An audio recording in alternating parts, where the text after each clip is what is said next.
What's up, LC gang? It's your host, Ashley. Welcome back to the Lifestyle Chats platform. If you're a new subscriber, thank you so much for clicking onto our channel. But if you're a returning subscriber, the gang welcomes you back. Today on Gal Chats, we're going to be discussing a favorite topic, which is skincare, specifically skin procedures. But before we get into that, don't forget to follow us on our social media pages.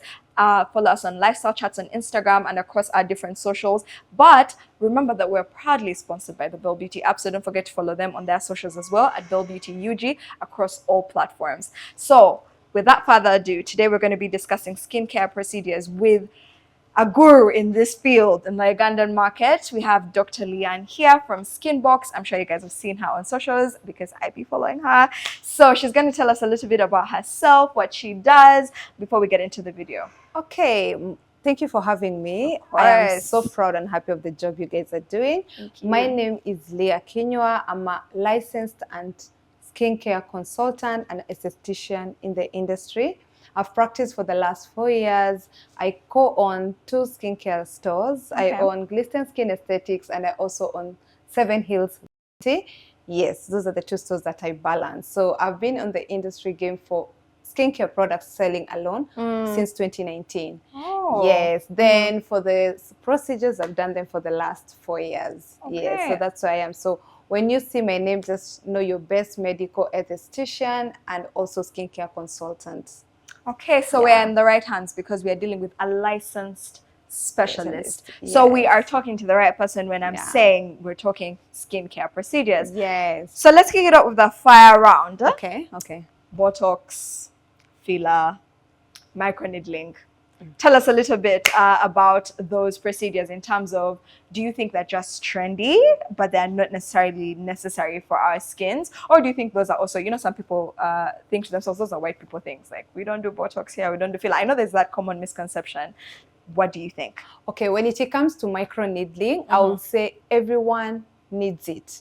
Once you hit the age of 25, you start losing 1% of collagen. Yes. That means by the time you're hitting your 40 year of age, your skin, because of the sun damage, your collagen is totally destroyed by the sun, so it's sagging down. So when you do microneedling, you're stimulating your collagen Growth, so production. I usually say, I do not want you to break a bank. Have 3 sessions in a year if you're doing so badly.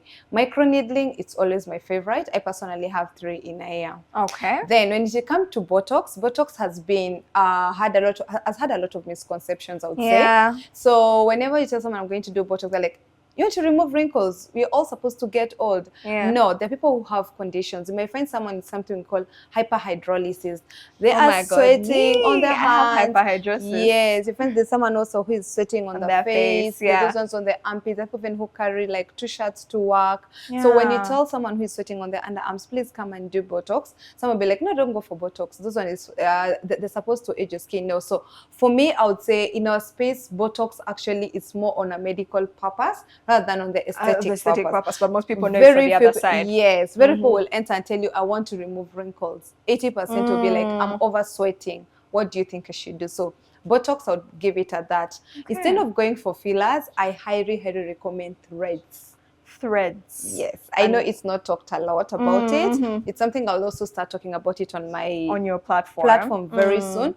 I prefer threads over fillers because people have different skin structures, people have different skin conditions, people have different things that they've done. Mostly Africans, because we've done a lot of steroids. Yes. I usually tell people, before you go for fillers, you have to use a very good aesthetic doctor to do it, because I even personally don't offer it. Oh, you don't offer not to do fillers yet. But true, I mean, with the stories that we see on social media all the time, fillers can really go left. They go left most of the time. So I totally don't offer them. But Botox, microneedling, I'm on the gang. I think we do like 5 or 6 in a week of microneedling. It's one of our best one, Okay. Yeah. So for me, personally, microneedling, 10 over 10 for me. 10 over 10. Yes. Okay. So one of the things that you've talked about microneedling, you've talked about Botox and fillers, and you're saying, again, the most misunderstood one is probably Botox in that field, right? Now, there's another one that is all the rage these days, which is chemical peels. I'm sure you guys have seen your favorite YouTuber do a chemical peel here and there. And we just want to know, do you think they're effective on the skin, or it's just more of a trendy procedure that people are doing these days? And how effective would you say it is, or should people proceed with caution when it comes to things, when it comes to the procedure of chemical peels? When it comes to chemical peel, rule number one, don't do it from any medical spa. I'm going to insist about that. Okay. Do not do it from medical spa. We have chemical peels that work very well. We call them lunchtime peels or light peels. I'll apply it zero peeling. I did one for myself 2 weeks ago. I didn't peel at all. Okay. There's what we call deep chemical peels, whereby I will do and you look like you all face is burnt. But before I do the deep peels, so that the TCA peels, I need to prep your skin for at least 8 to 10 weeks before I do it. You look so terrible the first 4 weeks. Then after that, you thank your skin for the next like 1-2 years of it. So with that one, you cannot do it with someone who is not licensed. Right now, I know in Kampala, everyone is doing chemical It's not peels, as regulated, but yes. it is good. It is good mostly for Africans because we are very poor at doing retinoids to stimulate collagen. True. You can use chemical peels to do that. True. The caution on it, do it with someone who is licensed. I'm going to insist that. Okay. Someone who can follow up with you. If you claim that you've burnt, they can follow up and ensure that you've cleared your hyperpigmentation. That's the challenge you're facing. People come with burnt skin and they're like, I did a chemical peel from somewhere and my skin is burnt. What do you think I should do? So you're like, I cannot suggest another chemical peel. So again, the repairing takes between 4 to 6 months over 6 months. Yes, 4 to 6 months on a bad chemical peel that is done. I've had personally a scenario of repairing a client for free for almost 8 sessions. So yes, I get you. I think that's like one of the biggest motivators to stay away from chemical peels till you have stuck your money enough to go to an actual professional. Yes. Because I feel like sometimes you might just jump onto something because everyone is doing it, but then you're going to the wrong people. And skin is very sensitive, especially your face. Your face shows up every day. Yes, and also I've even forgotten to tell you, if you're going to do a chemical peel, don't do one session. You're going to look 2 shades darker your color, because all the melanin, the dead skin will come on top of the skin. Then you're going to be like, I know I used it, I darkened. Please do a minimum of 3 to 5. In a year or across the board? Like follow them each month, you do one until 5 to get good results. This thing of showing up, you do one, you're going to pigment, you're going to look more dark, and you say it's not working. And do not do it if you do not have a retinoid on the routine. Yes. Okay. Yeah. So it's a good one, but you have to walk with cautions. What are 3 trendy skincare procedures that, or even if they're not trendy, what are 3 skincare procedures that you feel personally you actually love and feel like people should consider doing a bit more? They might not necessarily be talked about, but you think that they have a lot of value and wish more people knew about it. You had mentioned threading, which is not as commonly talked about, because I don't think I've heard of threading as much. So what are maybe other 2 procedures that you would stand by and say, I wish you guys would consider this? I wish every African woman would consider microneedling. Number 1. I wish every African woman would consider chemical peels, mostly those who are struggling with acne. I know you love Accutane because they go do the oral medication, your skin is glowing, acne is gone. 3 years down the line, you get the what you call female relapse acne. The acne you solved in 2020, it's back in 2023.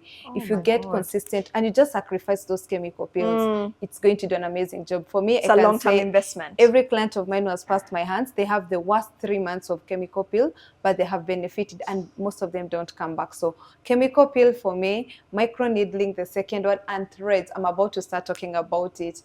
Those dark circles, I don't know, I'm having hollow eyes. Yes, I really threads. I feel like we have like 2 good clinics in Uganda that are doing a good job. Refine is doing a good job. Dr. Malik is doing a good job with it. So people should consider going to such clinics. Okay. Yes. Okay. So lastly, I would love you to offer the people one piece of advice. If someone is watching this right now and they're considering a skincare procedure for their skin, but they don't know exactly how to ensure that it's going to be effective, but also it's going to be safe for them, what is 1 piece or 2 pieces of advice that you could share with these people today and say, if you look out for A, B, and C, D, then you might be able to mitigate the risk of getting something that might burn your face or affect your face? Because again, the face is too sensitive, and a lot of us, I think, shy away from procedures and say, you know what, I already have like relatively unproblematic skin, so let me not get into it. And yet at the end of the day, there's so much we need when it comes to collagen. Like, I would personally like to get into retinoids, but I've heard about the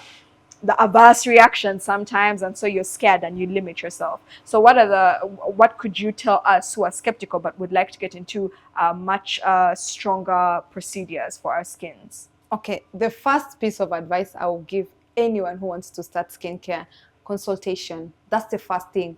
Don't enter into any clinic and say, hi, I need a chemical peel. It won't work. That's number one. Number two, what I'm going to tell every person: stick to one person for at least 3 months. I've had scenarios where people come and they're like, I'm from, I use my example, say like, I went to Glisten, I didn't get results. I went to Unity, I didn't get results. Now I'm at Refine. You've gone to 3 clinics within 4 months. There's no miracle that you're going to expect out of it. Number 3, when you choose a procedure, choose a procedure that you can afford. I'm going to insist about that. Because of consistency. Because of the consistency. You might come and say, oh yeah, let me start the chemical peel. I tell you the first, this year chemical peel, one session is for 50,000. Okay. If I tell you need 4, you need to be, can I sustain the 450 for the next 4 months? If you know you cannot, just be honest from the first session. So the first thing, check your budget. Number 2, do a consultation. Number 3, stop hoping clinic to clinic trying to find a quick fix. It's not going to work for you. Stick to one place until 3 months are done before you move to another clinic. And do not go to clinics that tend to be silly. When they enter there, they can't give you testimonials. They can't give you their before and after. They cannot give you journey of even the clients they have misfired on them and they have worked on them. Have those stories, ask the questions. If they enter and your consultation is 10 minutes, there's a problem. Consultations at least should last 30 to 40 minutes. As the client leaves the door, she's fully satisfied and knows what she wants. Yes, so that's my piece of advice. Okay, I think that's a lot to take home, and I think it's very important to have pioneers like you, because right now we're getting into a space, you know, the world has become a global market. So we see these things on TikTok in other countries, but then we're like, are these things offered here? Are they offered here with people who can actually do them? So it's good to have people on platforms like you who are licensed, but also studying these things consistently. And I don't want to call it a small business, because at the end of the day, she said, it's not small businesses, it's growing businesses. So speaking of growing businesses, please do let the people know where we can find you on your socials for your pages, for your business pages, so that in case people are looking to get some skincare consultations, they know where to find you. Okay, so you're going to find us on Instagram and Facebook. That's number 1. Our Instagram for business is Glisten Skin Aesthetics. We are located in Kisache Complex in Bugolobi on the 2nd floor. When it comes to skincare education, you'll not find it at Glisten Aesthetics. So you find it on my personal page. I'm on Instagram and TikTok. I usually use the name skin_box with Leanne. The reason I named it is because I want people to know there's a box whereby you can solve all your skincare. Just have a small box. You don't need to have a big box. You didn't have a grand so it's a skin box by Leanne. Then when it comes to the TikTok of my other skincare store, 7 Hills Beauty, we've been there for 7 years and you guys have been amazing supporting us. So those are the 3 platforms that you can find us, and we are located at Kisache Complex, Bugolobi. Okay, Leanne, thank you so much. We have learned so much. Thank you for taking time out of your busy schedule. I know you have different things to be doing all the time. Thank you so much for having me. I've learned so much.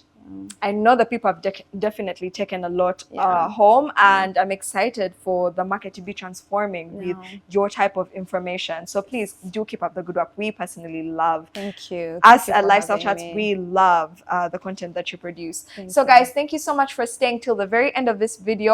Thank you guys so much for the support on the Small Business Chats event. Leanne was there and we had such a great time. I'm sure you guys enjoyed, and hoping to see you guys on the next editions coming up. Don't forget to like, comment, subscribe, because we love to have feedback from you guys. Let us know if these are conversations that you enjoy to hear. It's been Ashley. It's been Leah. See you guys. Bye-bye. Bye.